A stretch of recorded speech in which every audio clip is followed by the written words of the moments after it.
Lunārā autoritāte, jeb lunārā mēnesis cikla vadītā lēmuma pieņemšana. Es nezinu, kā lai to nosaucu. Vārds sakot, šī ir unikāla tikai reflektoriem, jeb vērtētājiem. Pēc būtības man bija plāns varbūt par šo nemaz nerunāt, tāpēc, ka vispārīgajā ierakstā par reflektoriem es esmu izstāstījusi arī par viņu autoritāti, tāpēc, ka tā ir unikāla tikai viņiem. Un, ja tu esi reflektors, tad visticamākais tu jau noklausoties savu tipu aprakstu, arī dzirdēji par savu autoritāti.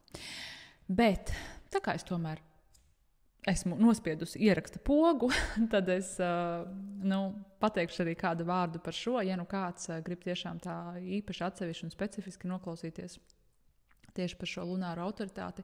Turklāt, daudziem ļoti bieži interesē, varbūt, kas tad ir tiem reflektoriem, ko tas vispār nozīmē, 28 dienas, tā kā jāgaida, lai pieņemtu lēmumu. un es pat vairs neatceros, kā es par to stāstīju, tad, kad es rakstīju reflektoru ierakstu, jo es, kad runāju, es vienkārši runāju, un kas nāk no manis, tas nāk. Kaut kur no manām, man ir tā saucamās pasīvās receptīvu uzņemošās smadzenes, kad es visu, ko uzņēmu informāciju no visām pusēm, un tad, kad es sāku runāt, es pati reizēm brīnos, kas no manis nāk laukā, un kur es vispār to izlasīju, un kur es to uzzināju, kur es to iemācījos, nav nejausmas, bet informācijas uzsūc ļoti daudz, un tad no manis kā no pārpilnības raga bieži vien arī daudz, kas nāk laukā. Lūk. Un, kā jau mēs saprotam, reflektoriem un vērtētājiem nav neviens centrs definēts, tāpēc arī viņiem nav tāda iekšējā autoritāte. Jo autoritāte kaut kādā ziņā viņiem nāk no ārpuses, un šajā kontekstā tieši viņa ir atkarīga no mēnesi. Un te es bieži vien arī, es nezinu, vai es šo teicu tajā reflektoru vispārīgajā aprakstā, bet Šekspīra, Romeo un Džulieta, vienā ainā Džulieta saka Romeo, lai viņš nezvēr pie mēnesis, ka pie mēnesis nevar zvērēt, tāpēc, ka mēnesim nevar uzticēties, viņš vienmēr mainās, vai ne? Un tas ir tas stāsts, ka kaut kādā ziņā, es negribu teikt, ka reflektors nevar sev uzticēties, bet ir ļoti mainīgas tās sajūtas attiecībā, tad, kad reflektoram jāpieņem kaut kāds lēmums, viņš tiešām vienu dienu viņam liekas tā, nākamo dienu viņam var likties kaut kā savādāk. Tad paiet vēl tur nedēļu un ir vēl kaut kāda savādāka informācija viņam ienākusi. Jo pēc būtības, kāpēc tās 28 dienas, es teiktu tā, šeit, protams, atkal runa ir par tādiem lieliem dzīves lēmumiem. Lieliem dzīves lēmumiem, tur es nezinu, pārvākties uz citu valsti vai mainīt darbu vai, es nezinu, tādiem tiešām lielākiem lēmumiem, precēties vai nezinu.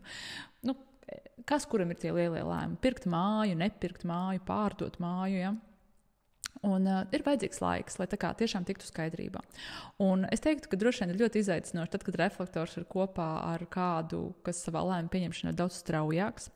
Un man starp citu personīgi ir pazīstams viens tuvs pāris, ģimenes draugi. Man tava draudzene, kura ir pati sakrālais ģenerators, un viņas vīrs ir reflektors. Un, protams, ja mēs runājam par lēmumu pieņemšanu, kā ģimenē tiek pieņemti lēmumi, un īpaši vēl ir tas, kad, kā gribās, ka tas vīrietis taču ir tas, kurš pieņem tos lēmumus, bieži vien tādos uzstādījumos arī daudz dzīvo. Es nesaku, ka tādā uzstādījumā dzīvo šie mani tuvie draugi, noteikti nē, bet kaut kur jau tie tādi šie dzimumu paterni arī izlien laukā, vai ne? Un tad es ticu, es zinu, es esmu no malas arī redzu tās situācijas, ka tas ir izaicinoši, kad rekur ir sieviete, kura viņai ir vai nu jā, vai nu nē, un viņa grib kustēties, bet tad viņai ir jāgaida uz tādiem lēmumiem, viņa nevar viena pati pieņemt lēmumus, lēmumi jāpieņem ir kopā, un kad viņas vīrs tiks skaidrībā, ko viņš grib darīt, un kad viņš izdzīvo savu mēnesi ciklu. Un no vienas puses, protams, apzinātība par to, ka viņš ir šis reflektors, viņai ir ļoti, ļoti palīdzējusi, bet no otras puses nevienmēr tas padara dzīvi vieglāku, vai ne? jo, kā es saku, tas var palīdzēt pieņemt otru, bet citreiz tas ir tāds, ka tu arī saproti, ka viņš tāds ir, un tā tad tas nemainīsies. Ja? Un šoreiz ir svarīgi saprast, tāpēc, kad vispār attiecības, kad mēs runājam par attiecībām, liekas, sievietes tā kā regulāri viņas apprecās, viņas domā, ka viņu vīri mainīsies, bet viņi nemainās. Un savukārt vīrieši domā, ka sievietes nemainīsies, bet viņas mainās. Tas ir tāds smieklīgs teiciens, bet īstenībā viņš ir ļoti patiess, man šķiet. Lūk, un tāpēc, ja tu esi reflektors attiecībās, noteikti dari to zinām sev apkārtējiem. Dari to zinām, ka tu nevari pieņemt ātri lēmumus, ka tev vajag laiku, lai ievāktu datus. Un ko tu darīsi to mēnesi? Tev vajag diskutēt, tev vajag runāt, tev vajag ievākt informāciju no visām pusēm. Tev vajag tā kā novērtēt, tev vajag sajust, kā katrs par to jūtās, kā katra iesaistītā puse par to iespējams jūtās. Ja tu arī esi tāds tiešām tāds sūklis, kas no visurienes uzsūc, ievāc datus, un tev tā skaidrība nāk lēnām. Lēnām, bet pamatīgi, es teikšu tā, jo neviens neredz tik labi kā tu, un neviens nevarētu ievākt datus labāk kā tu, ja? Jo tu redzi visu to lauku, tu ķer visu, tu vienkārši tver visu, un to ir ļoti būtiski saprast, ja? Ka tāpēc, kad reflektors ir izlēmis, ja viņš ir devis sev šo laiku, tad, tas ir vispareizākais lēmums, kas vien var būt. Jā. Un ir ļoti izaicinoši reflektors, piemēram, pēc sava dizaina. Tad ir ļoti atvērts, ja? Bet pēc astroloģijas viņš ir ļoti, piemēram, kardināla enerģija, uguns enerģija. Daudz gribās uzreiz iet un darīt un rīkoties un ķert un sasteigt tos lēmumus, ja tur var būt tendence. Ļoti jāuzmanās, ja reflektors ir tāds ar ugunīgu enerģiju. Vienkārši tā, nevis jāuzmanās tā apzinātība, tur tā apzinātība, ja. Ok, es zinu, ka esmu nepacietīgs, man nav viegli gaidīt to mēnesi ciklu, ja. Bet tajā pašā laikā mēnesi cikls, viņš ir ciklisks. Un pēc būtības tas, kā mēnesis iet cauri tavai kartei un ko viņš kurā mirklī ieaktivē tavā kartē, tas katru mēnesi atkārtojas. Un te atkal te var skatīties tā kā ļoti unikāli, ja to katra reflektora karti un pētīt, kādi savienojumi veidojas, kurā mirklī reflektors sajūt vairāk kaut kādus emociju viņus, kuros viņš sajūt vairāk savu gribu, kuros varbūt viņam nāk šis, tas, kas ir, piemēram, pašprojicējošā daba, ja, kur vajadzēs izrunāt un dzirdēt sevi. Un tā kā reflektoram ir iespēja saslēgties ar dažādām citām autoritātēm, ja, kas varbūt ir citiem piemītošas, bet tā kā ejot cauri mēnesi, tā kā viņš iet cauri tā kā tavai kartē, ja, tavai reivu mandalai, viņš arī kaut ko visu laiku ieaktivē. Un šo var ļoti, gribas teikt, vienkāršā veidā tā kā apskatīties, bet varbūt nemaz tas nav tik vienkārši, ja. Lai tā kā saprastu, kuros mirkļos, kas tev ieslēdzās. Ja? Bet vai tas ir nepieciešams, šo es arī sev esmu jautājusi, un arī runājot ar vairākiem reflektoriem, es esmu tiešām uzdevusi to jautājumu, kāda vai tam reflektoram ir tā kā jēga zināt, tā kā ar prātu pieiet, kurš tad viņam tagad kanāls, kurš viņam centrs definēts, jo pēc būtības tas ir tāds, protams, pārdot jau var visu ko, ja, un pārdot kaut kādu reflektoru, tur kalendāru un vēl kaut kādus tur viņam tabuliņus un visu kaut ko, bet vai tas ir nepieciešams? Es domāju, ka īsti nē. Visi tie reflektori, kuriem esmu par šo tēmu runājusi, es tomēr redzu, ka viņi māk ieklausīties sevī, ja, un viņi galvenais, man liekas, ir izprast to principu, iedot sev laiku, un ka tas ir ok, ka tu iedod sev laiku. Un būs mirkļi mēneši ietvaros, kuros tu būsi impulsīvāks. Būs mirkļi, bet tā kā atkal saprast, ka, ja tev ir tā izpratne par to, ka pēc būtības tu neesi impulsīvs, pēc būtības tu neesi tāds emocionāls vai tur, gribas vadīts, ja? Ka tās nav tavas lietas, tas ir kaut kas, ko tas kolektīvais lauks tev visu laiku iedod, ja? Kaut kādus, tranzītu aktivācijas rezultātā, vai arī te, kad tu miedarbojas ar citiem, ja ko katrs cilvēks tevī aktivē. Un tas ir vienkārši veids, kā tu ievāc datus. Un tev pat nav jādomā par to, ka tos datus ievāc, vienkārši tādā vienkāršā valodā runājot, tu uzsūc, uzņem, tas ļoti uzņemošs, un tad tu reflektē visu to informāciju, ko tu esi uzņēmis. Ja? Tas ir apmēram tā kā iedomājies, ka es tev tagad teiktu, tagad vienu tēmu studē mēnesi, mēnesi studē vienu tēmu, tā tēma ir, piemēram, tas tavs lēmums, kas tev jāpieņem, tu studē, un tad mēneša beigās tur nokto eksāmenu, tad mēneša beigās tur pieņemt lēmumu. Ja? Tāpēc, ka tikai tad, kad tev ir informācija, tu vari nokt eksāmenu. Tu nevari nokt eksāmenu, kad neesi ievācis informāciju. Tev ir jāievāc informācija. Nu, lūk, un atkal, tāpēc tev ir ļoti būtiski arī skatīties, kādā vidē tu esi. Reflektors var justies. Nu, ja reflektors nejūtas labi, viņš nav savā īstajā vidē, viņš nav ar īstiem cilvēkiem. Viņš vienmēr reflektē arī to, kā jūtas cilvēki viņam apkārt. Ja reflektors jūtas slikti, iespējams, kāds cits viņa ģimenē vai viņa tuvais cilvēks jūtas slikti, un tāpēc arī reflektors nevar justies labi, ja viņam apkārt kāds nejūtas labi. Tāpēc ir jāsako līdzi, lai tā vide, kurā tu atrodas, lai viņa tev ir veselīga. Protams, tu jau nevari vienmēr ietekmēt varbūt to, kā jūtās tava sieva, vai kā jūtās tavi bērni, vai kā jūtās, es nezinu, tavi kolēģi, ar kuriem tu dienās attiecies, ja? Bet vienkārši tā apzinātība, cik ļoti tas, kā jūtās, viņi ietekmē tevi. Un tā kā saprast, kāpēc tas ir un kas ir jālabo, kas ir jādara savādāk, lai to mainītu. Jo tu kā reflektors īstenībā ļoti labi to vari ieraudzīt. Ja tavs partneris jūtās slikti, tu ļoti labi saproti visticamākais, kāpēc. Un tur nav tāds, tu kā reflektors vislabāk varēsi izdarīt tos secinājumus un reflektēt, kas nav pareizi. Un ar citam partnerim tas var nebūt patīkami, ka reflektors jau zina un reflektors redz, jo cilvēkiem nepatīk, ka viņus māca un kad katram liekas, ka viņš zina vislabāk par sevi. Ja?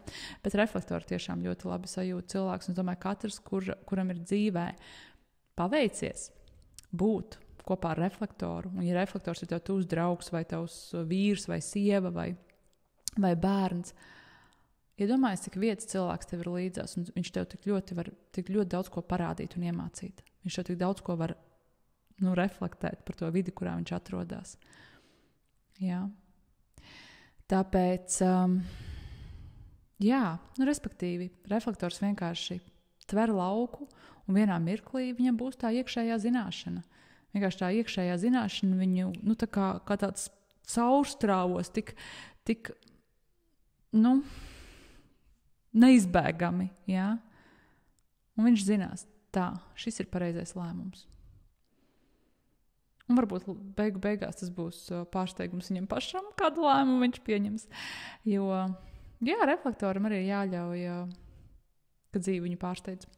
Bet par šito runājot, es vēl vienu pāri zinu, kur arī ir tieši vīrs un sieva. Un vīrs ir reflektors, un sieva ir ģenerators. Un te arī kā tas strādā. Ja tu zini, ka tev vajag varbūt tādu kā laiku, un varbūt ir tiešām ļoti daudz lēmu, ko tava sieva var pieņemt. Ja? Ja jūs gribat braukt ceļojumā, tad ļauj, lai tava sieva tevi pārsteidz. Tu viņai iedod naudu un saki, pērc biļetes, un tad viņa nopērk biļetes, un tev ir pārsteigums, uz kuriem viņa tās biļetes ir nopirkusi. Ja? Un tev būs reflektora pārsteiguma moments. Tev nav, pat ja tu esi vīrietis, tev nav jātur obligāti visa tā kontrola kaut kādās savās rokās. Bet tur jāskatās, ja tev ir 21. vārta dizainā, tad tev tāpat gribēsies to kontroli, ja? un visu kaut ko.